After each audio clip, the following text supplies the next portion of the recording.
Hello and welcome to PupCookin. Today we're going to learn to grind 3 things, starting with einkorn flour. The next will be sugar and cookies. The einkorn is for our maple wheat crust. I like einkorn because it's the original wheat. The most important thing in grinding flour or sugar, not so much cookies, is that you have the right kind of blender. Mine is a Vitamix, so I recommend a high-powered blender no matter what you do. For the einkorn, I put in about half a bag at a time, pulse it once, and then run it for about 18 seconds on its highest setting. Just stick it in the freezer when you're done. Next we have light muscovado sugar. The sugar is for the French silk itself. The reason I blend it is because A, it'll last longer, because once it's exposed to air, that sucker will hard up like a rock. So you want to break it up and blend it up into its finest form. The other reason is, well, for our pie that we're making. Mousse can only be achieved with the finest of sugar. But I still want it to be healthier, so here we are. Why do I like muscovado sugar? 1.5 times the amount raised our blood sugar by about half as much.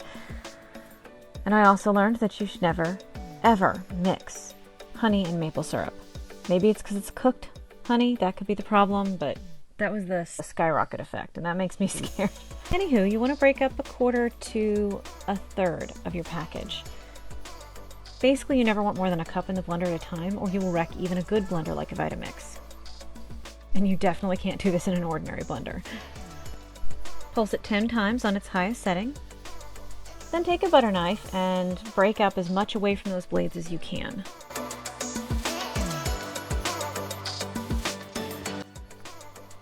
Once you've done that, you can put it back, pulse it 3 times, and then run it for about 8 seconds.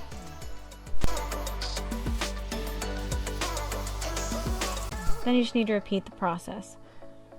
Knife, pulse a few times, run.